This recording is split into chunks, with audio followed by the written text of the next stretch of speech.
Hello, delicious people, and welcome to another episode of Intimate Conversations. I have known of our next guest for maybe 15 years, 10 to 15 years. And, different people that I know work with her or do a program with her. And most recently, a couple that I saw were like, oh my God, we just did Kim's course. I'm like, okay, I'll have her on the show. I promise. So I'm so honored and thrilled to have the incredible Kim Anami on the podcast today. Let me read her bio, and then let's just get away to the races and get to know this delicious creature who makes such a difference on our planet. So she is here to infuse more passion into your life and bed. She's a holistic sex and relationship coach, a writer, and a speaker. And her work is a spiritual synthesis of over 2 decades of Tantra, Taoism, transpersonal psychology, philosophy, and a host of quantum growth accelerating practices she uses to propel her clients into higher stratospheres of connection, intimacy, energy, and creativity. And her musings on life and love have graced the Sunday Times in the UK, Elle, In Style, Woman's Health, O Magazine, GQ, Playboy, national TV and talk shows from E! Network to CNN and NPR. And she divides her time between Bali and LA. And I asked her where she is today, a little in the South Pacific, she says, some island, and a host of beaches in between, where she not only lives and surfs, but lifts objects with her vagina. And I'll be honest, that's the first time I saw a picture of you a decade or 2 decades ago. And I'm like, holy woman, this is something I don't know how to do. So we're going to learn more about that and the depth of this beautiful woman's heart, and inspiring us to see the sacredness in our sexuality. You can follow her on Instagram with hashtag things I lift with my vagina. She's got great sex education videos on YouTube, and she has a top-rated orgasmic enlightenment podcast. And there's a wonderful salon coming up in the new year, a Vagina Kung Fu salon that we're going to tell you about, as well as another vaginal Kung Fu yoni egg kit that you can get anytime that you even hear this podcast, as in addition to all sorts of other products on her site. So, my love, my inspiration, first off, let's just start off at the very beginning.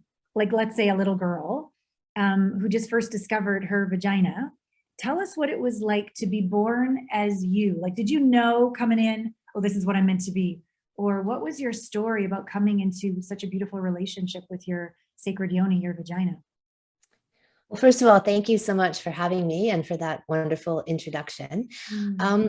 Look, I'd say that I wouldn't say that I knew off the bat, this is what I wanted to do with my life. I'd say that what I did have was a relationship with my own sexual energy, where I tuned into it as being some kind of cosmic opening portal to other dimensions, some kind of transcendent experience. And so that was my relationship with my sexuality before, layers on of cultural taboo and programming and traumatic, information, was just that it was this really pure, even spiritual experience. Wow. And then my early adventures sexually really reinforced this, where I had some very just tuned in, like telepathic, transcendent, euphoric, ecstatic experiences that made me feel reborn. So that French term of le petit mort, the little death and rebirth, the way they describe orgasm, really described my experience as something transformative and uplifting and really changing me, like maybe not changing, but helping me to become more of who I really am. So that any kinds of false layers or civilized layers of programming and conditioning would just fall away, and I would emerge out of my sexual experiences feeling more like my true self, and that they were this really soul calibration type place to go and plug in and really just ground in and energize and rejuvenate, and then go back out into the world. And so that really formed my definition, my framework of what sex was meant to be, minus all of these other coverings and projections and things that are layered over the just totally innate, natural experience of sexuality that we all have access to. Wow. And were these experiences that you're referring to with yourself, with others, both? In the beginning? I'd say a bit of both, where it was that intuitive sense of what sex was, like this giant energy source. And then when I had my early partnered sexual experiences, I had some very epic adventures then where I was like, whoa, this is so much more and so different, right, than everything we've been taught about sexuality. So it was really clear to me that there was a big chasm between what sex really is and what we're told that it is. Yeah, beautiful. And so I'm imagining you're having these experiences with yourself. They're beautiful, they're cosmic, they're transcendent, and then with a partner. To break it down, you must not be like in your head trying to figure shit out. You must be like present and in your body and knowing on some level that your body's a divine temple to receive and open, right? So were you, if you were to like to pull yourself out and look at yourself having this experience, were you aware that you were feeling safe? You were receptive? You were open? Did you feel brave, or was it just like normal and natural for you? I think it was this sense of really following an instinct, right? Like if we think about certain things as human animals are instinctual, right? The instinct for reproduction that we see in animals all over the animal kingdom, that it was just an intuitive path of following this energy and coming to a place of, you know, this pleasure and of divine rightness, right? That this was all very powerful energy, right? And then when I later in my early 20s, I found Taoism and Tantra, these ancient Indian and Chinese practices of sexual wellness and enlightenment, that I was like, oh, okay, well, there are people who have had this same framework and vocabulary, and it just helped me to articulate my own experiences, because certainly none of what I was experiencing was reinforced in the culture at large. It was more the opposite. And then when I discovered these lineages, it was like, oh, okay, well, this is validating for me, because this is how I came intuitively to this understanding. But here's a whole body of knowledge that is focused on this: sex as a pathway to enlightenment, sex as a way to rejuvenate and heal ourselves, rather. And there's no shame, there's no taboo, there's nothing of that sort attached to it. That's all manufactured, right? That's all stuff that people have come up with. I would say potentially even deliberately to suppress people's natural power, because one of the messages that I try to put out there is that if people aren't in tune with their sexual energy and connected to it and living and embodying it, they're operating at a deficiency. And the opposite is true. When they are connected to it, they radiate and are able to actualize their full potential as humans. And so it's much more than just having a good sex life with your partner. This is your life force energy that's vital to your existence and expression as a human. I freaking adore you. Yes. So then all of a sudden you decide to create a business, or you decide to, hey, my vagina, I want to do this weightlifting with my vagina. Like, how did that incredible knowing and intuitive following turn into the difference you're making on the planet? So even from, I'd say my teenage years, I was really interested in how do I change? How do I grow? This idea of transformation or self-actualization. I think I'd like 11th grade psychology class learned about Abraham Maslow and the hierarchy of needs. And I was like, oh, self-actualization, that's where it's really at. Hey? And this idea that we could, become more of who we are. And so, ever since then, I've been on this journey of studying and reading and practicing everything from meditation, looking at different philosophies and spiritual paths, health and wellness, my diet, exercise, alternative healing modalities, like how can we become the best versions of ourselves? And so, and through that, I was like, well, when I have these sexual experiences, I feel that that's its own modality, right? That's its own type of therapy or treatment. And as I said, recalibration. And so as I just naturally was studying all of these things for my own betterment, I just began to put that all together, or people started to come to me actually for advice about things, or I'd be in workshops and they'd be like, you should be teaching this workshop, because I'd be offering up my insights. And I was like, oh, okay, maybe. And I began to take that on and move into coaching. And at the time it was a mixture of life coaching and business coaching, wellness, and then intimacy coaching. And as I began practicing, I realized that really the heart of pretty much everybody's issues was their sexual expression, whether they were in harmony with it, whether their intimate relationship was thriving, thriving or whether it was in peril, that had the most impact on every other aspect of their lives than any other factor, right? Their health, their financial situation, their vocational choices didn't hold a candle to what was happening in their sex lives. And so that's when I really just threw all of my energy into that area. And then basically I created this genre of holistic sex and relationship coaching, because before I came along, there was just two ways of dealing with sex. You'd have a white lab coat doctor telling you with their clipboard, well, this is what we think about what you should do with your hormones. Or you would have this giggly sort of cosmopolitan, oh, here's 80 ways to touch his willy. Like this very juvenile, giggly kind of, energy. And there was no place where it was just this healthy medium of voracious, sexual, empowered woman. And that's what I really came forward with. And holistically, I don't believe in using Band-Aids. I believe in getting to the root cause. And that if we truly listen to the symptoms of the body, it will guide us through into the solution that we need to self-realize, to own more of ourselves.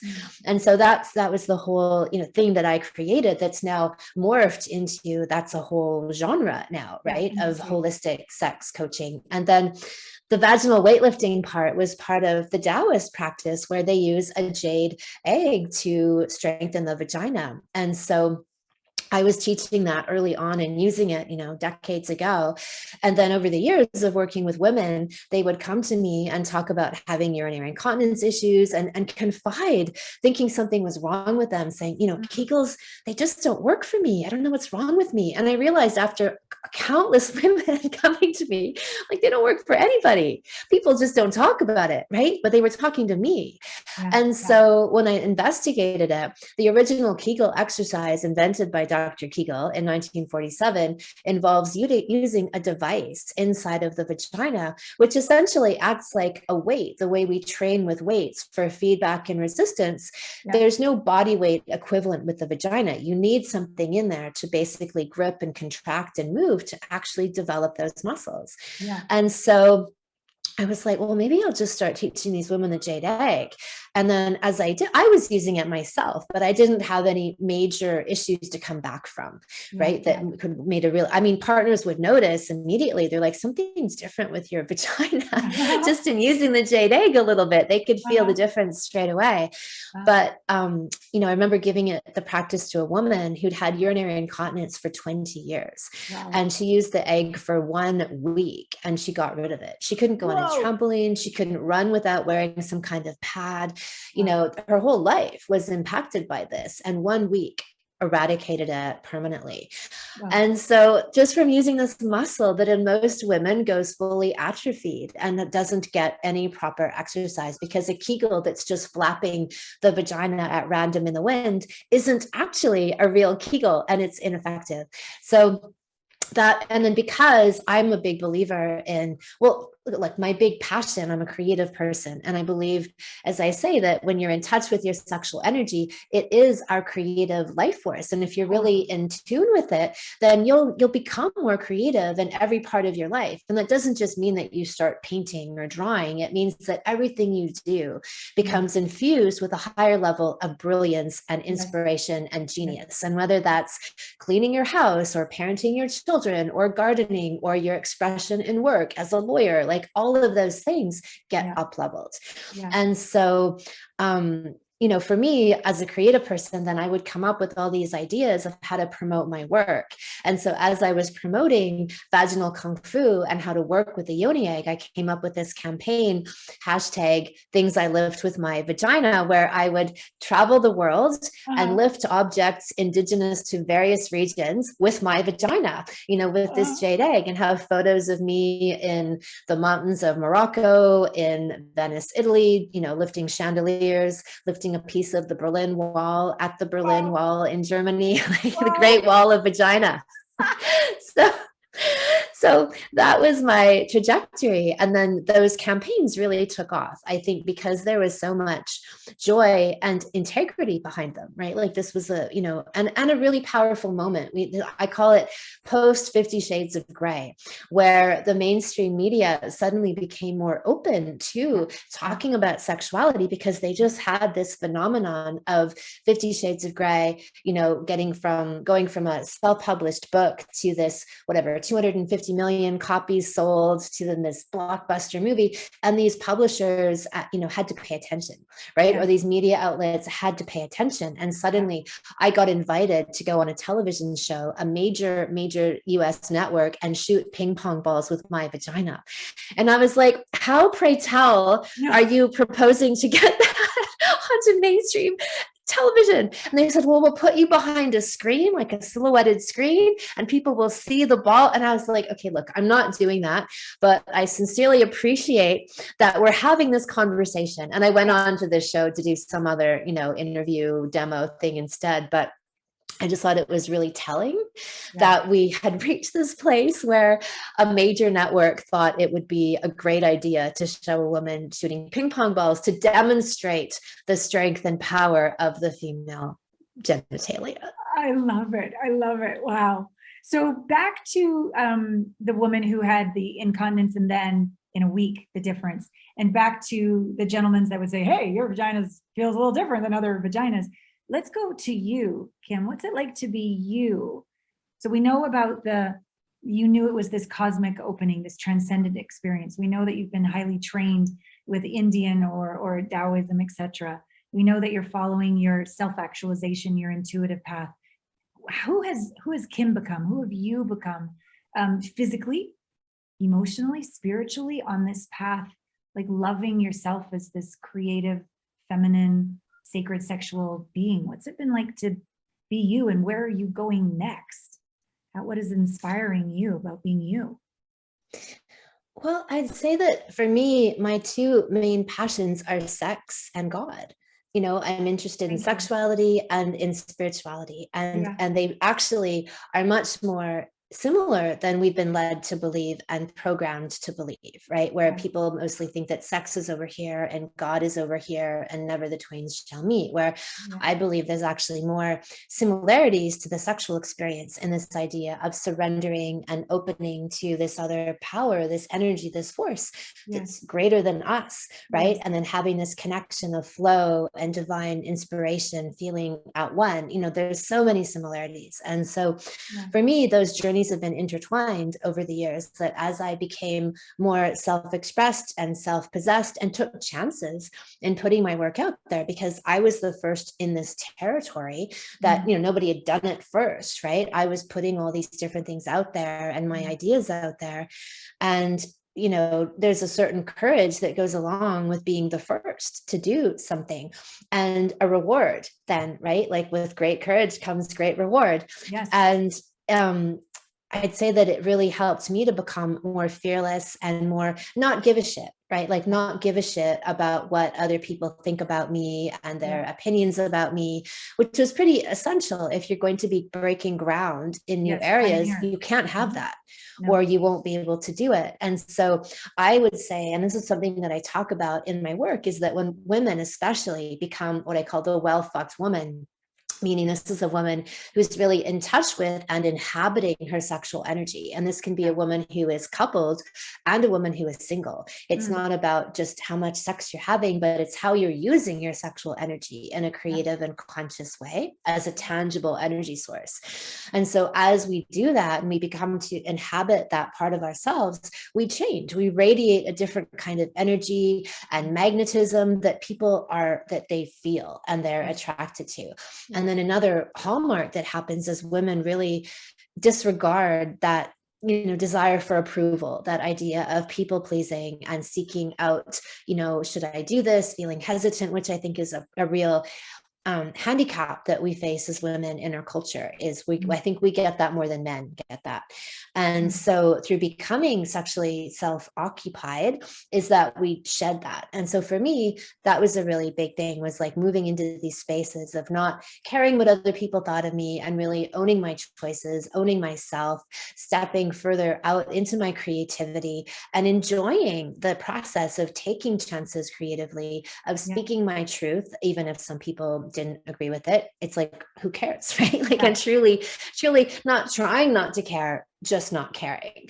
And that was really huge for me. And even reflecting in my body, right? Like in my 20s, I had body image issues and, struggled with more things like that. But then at a certain point, just fully came into myself and, this is who I am, take it or leave it. I mean, I'm fit, I exercise, I love my body, but, there's no the sort of cracks that maybe I was more susceptible to from, worldly view in the past dissipated, where I feel like I've become more and more unshakable and impenetrable, right? More impervious to those kinds of arrows and needles at me, where it's much more important to be loyal to my own truth and my own voice, rather than, and for the most part, I'd say I'm not really affected by those things. There've been some big pushback moments over the last couple of years, but even so, right, like it doesn't make me change my position.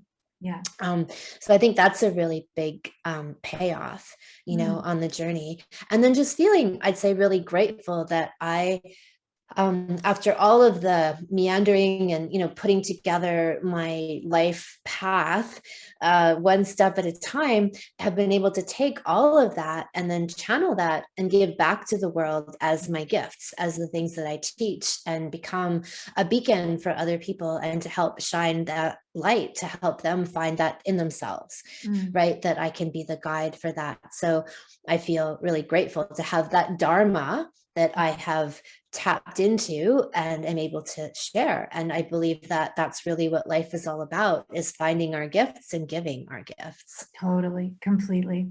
I love this. And I love that you said like the two most important things are like sex and God.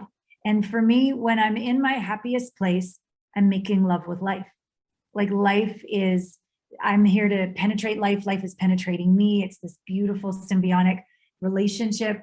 I don't give a fuck what people think, and I'm here to give from the overflow. And when I'm not a well-fucked woman, I'm insecure. I fall into the people-pleasing trap. I don't take those big, brave risks. So for our viewers and our listeners, what was it like and I'm not sure your relationship status right now, forgive me, but like, what would it look like, a daily practice of a well-fucked woman who's single or in relationship? Because this idea of filling ourselves up first and coming from the overflow and having our sacred sexual energy be that creative spark of our purpose and the impact we're here to make. I'm thinking it's not just like every other weekend for half an hour. It's probably like a daily practice, right? And it's not just for feeling good. It's when you're scared. It's when you're sad. It's when you're mad. It's like it's life. So can you give us an idea of what that briefly might look like, or even any books or programs or anything else? I know you've got this salon coming up in the new year, so that women can be supported, no matter what their relationship status is, to be this woman for themselves and for consciousness.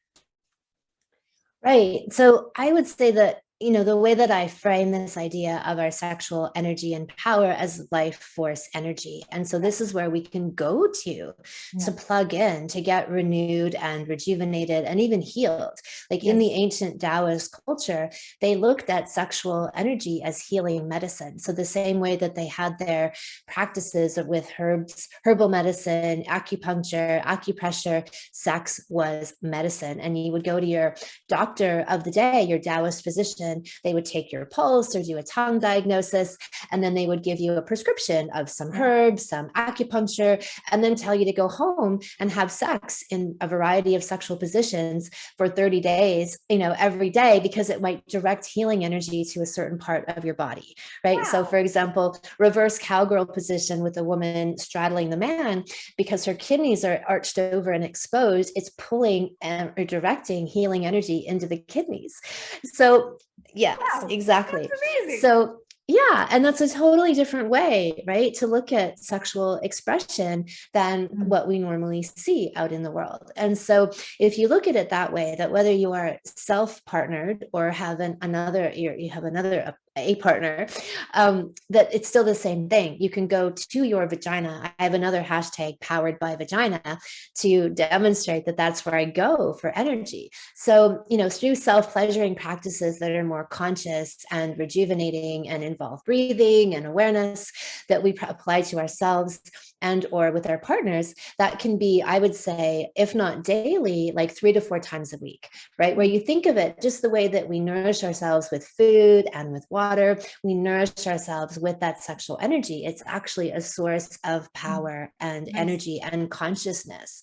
And so that's a different frame that I try to give people, right? And so rather than, for example, even having sex at the end of the day, a lot of people feel really tired and, the end of the, I'm like, okay, great. So have morning sex, set your alarm half an hour early, start your day off with a bang.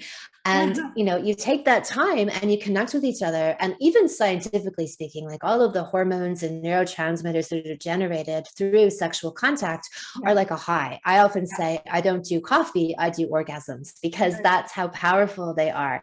And so you have that connection both physically with all of these biochemical processes that go on. You have it emotionally and energetically, where you plug in, you connect, you feel that rebirthing, that rejuvenation, and then you go out into the world and do your thing.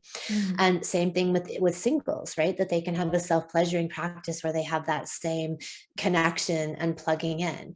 And then beyond that, I would say things like the jade egg for women, the yoni egg strengthening practice for the pelvic floor. It's just like exercising any other muscle of the body. And they can do that 3 to 4 times a week for 10 minutes at a time. And that's enough to keep your vagina in tip-top shape. And the world record holder for vaginal weightlifting, have you heard about her?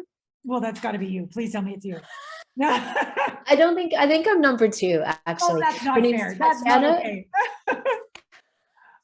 I know, if I was motivated, I just don't have that much motivation to do it that much. But she's Tatiana Koznikova. She's the Guinness Book World Record holder for vaginal weightlifting, and she's lifted how much do you think with her vagina? I have no idea. No idea. 31 pounds. 31 pounds. Yeah. Wow. So that's, you don't have to go that far, but just the idea of exercising it regularly. And she says, and I quote, in less than 5 minutes a day for practicing in 1 week, you will be able to give yourself and your partner unbelievable pleasure in bed. That's from the horse's mouth. Vagina. Wow. Yeah. So please.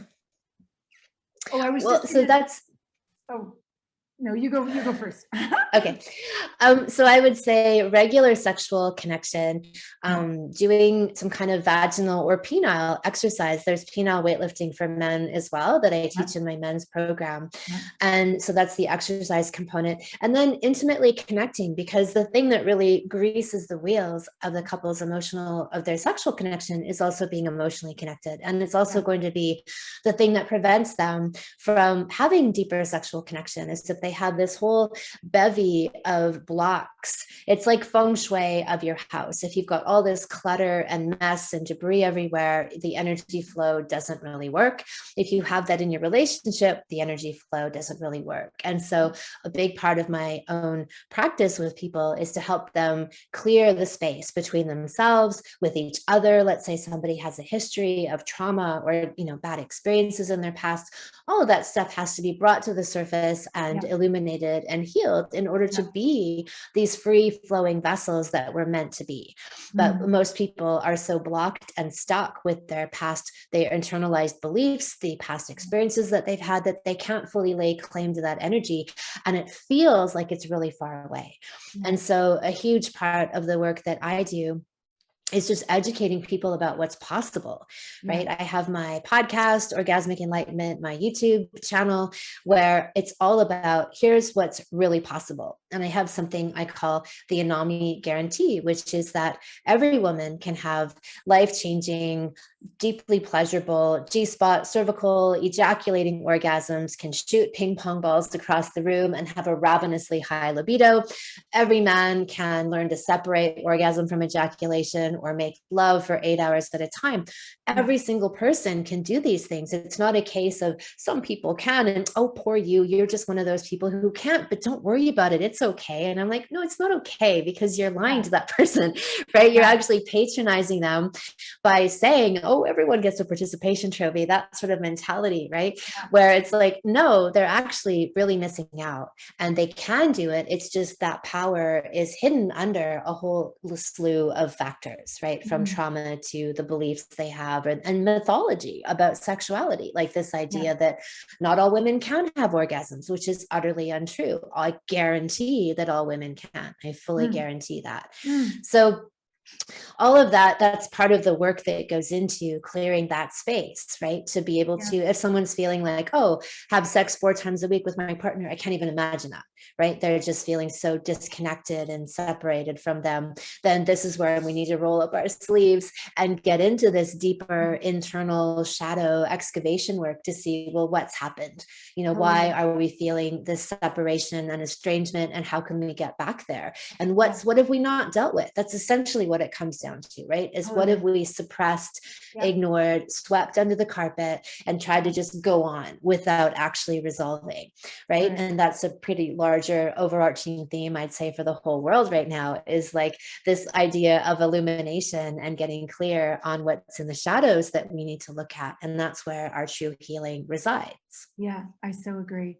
The work I do with intimacy, I've had male clients go from, ED issues, and when the emotions are healed, then there's no more physical issues anymore, or women that have not been orgasmic and healing that trauma, and then they're able to be orgasmic. I remember once being on the show on the doctors, and I started to talk about cervical orgasms, and they're like, that's not true, break for commercial. There's no such thing as that. And I was just like, and then they cut my segment short and off I went. And I was just like, ouch, oh my God. So I concur that it's important for us to keep talking about this.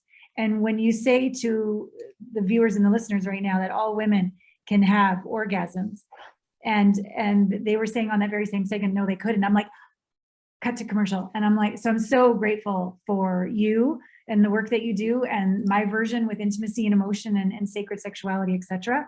I'd like you to explain the different kinds of orgasms to people, because for me, they can be, I've literally been dancing in the garden and just surrendering to God and having ejaculation, like in the garden.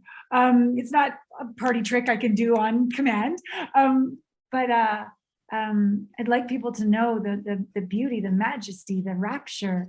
And then I have another follow-up question around the healing medicine of it as well.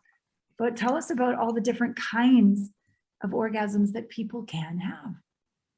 Well, Allana, that is such a long conversation, because there's so many, there's like over 10 for sure. Wow. And I think what you described sounds what I might dub an energy orgasm plus an ejaculating orgasm at the same time, right? Yeah. Where I would say, if I was looking at you, that your energy channels are so open that you've reached a place where you don't even need physical touch, that you can just access those neural pathways, that energy, and truly open, as you said, surrender yourself, and that penetration of nature and life, and access that, and boom, have the orgasm. And that's a pretty advanced state, I would say, but also possible for all people. So kudos to you. That's really beautiful that you've gotten to that place that you're doing that. But, I think for women, one of the great myths, look, there's everything from nipple-gasms, anal orgasms, energy orgasms, clitoral, G-spot, cervical, full body orgasms, across the planet orgasms, where you can just think about your partner and have an orgasm, or you can just access that state. So I think one of the key ones, though, I would highlight is, and where there's probably the most misinformation, is around female orgasms and the idea that the clitoral orgasm, just like your almost debate with the doctors before they cut you off, is the only orgasm that women can have. And there's so much mythology around that, saying that, where they just don't know. And where I would say, look, that's an orgasm women can have, but in that vulva vagina region, there's also G-spot orgasms, there's squirting orgasms, there's cervical orgasms, there's a combination sometimes of some of them together. And so, in my teachings, the deeper, most powerful orgasms would be the G-spot. And then the queen of them all is the cervix, the epicenter of the feminine energy field.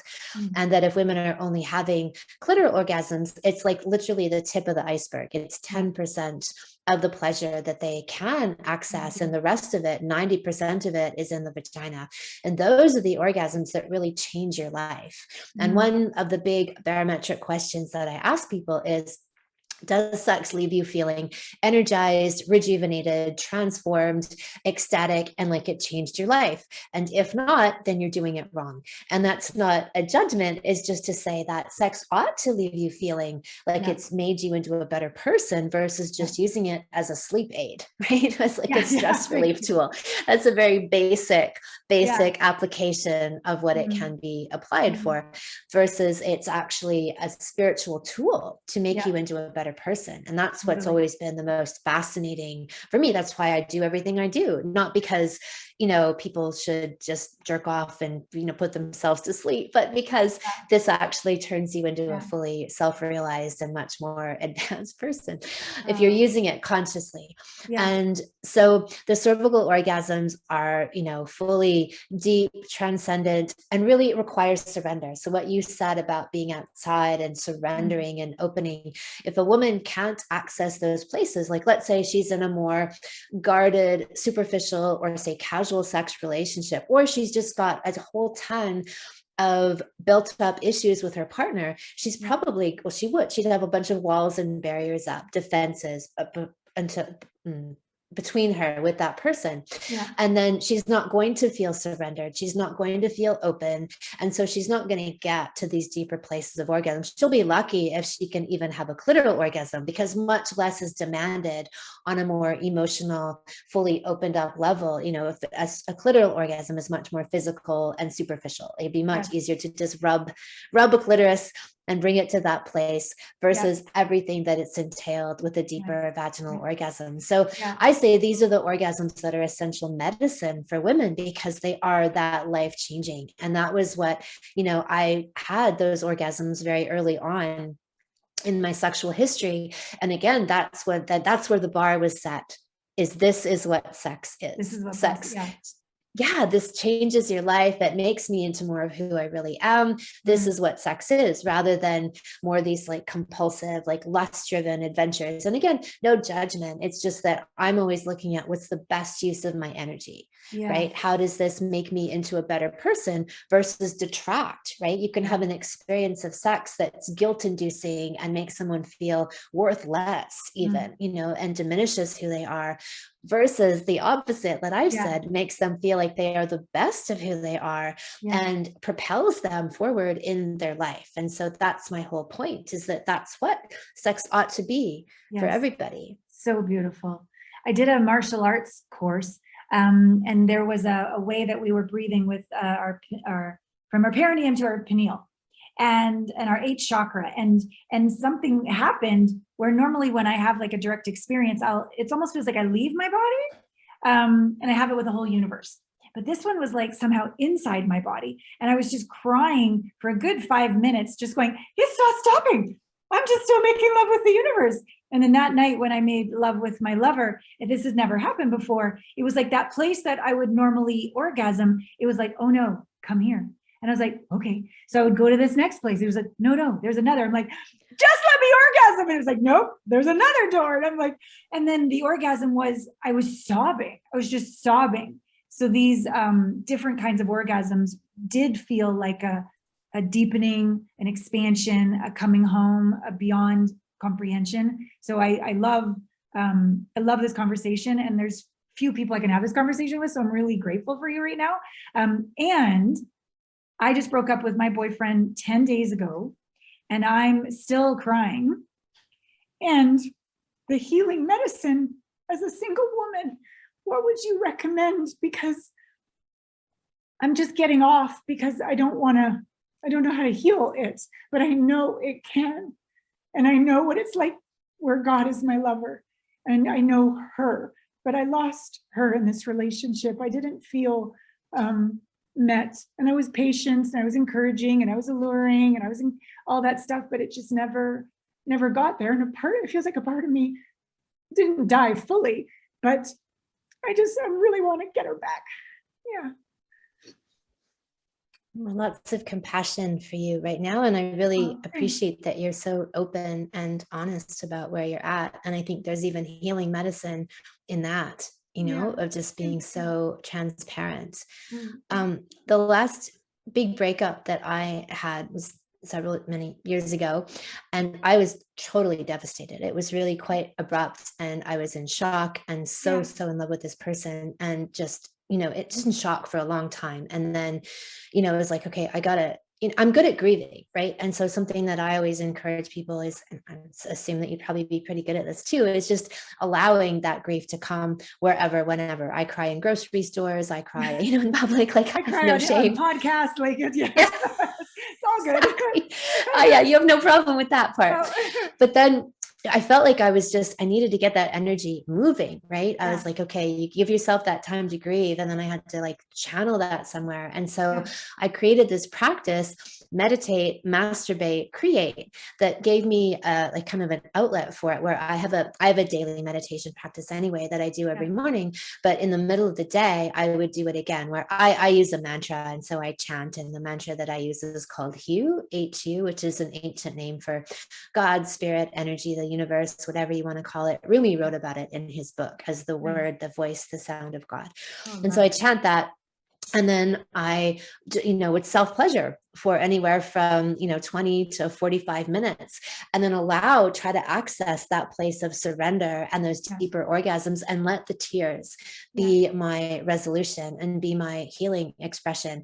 And the way that you talked about sobbing and these deeper vaginal orgasms, often women have that experience, and they can't necessarily connect it to a certain event, or like, what are the tears coming from? And it doesn't matter. This is our beautiful gift of healing and transformation as catharsis.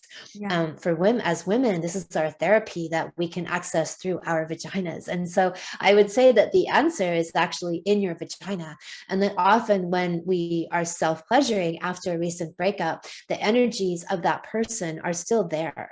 Right. And so we might start feeling them or tuning into them.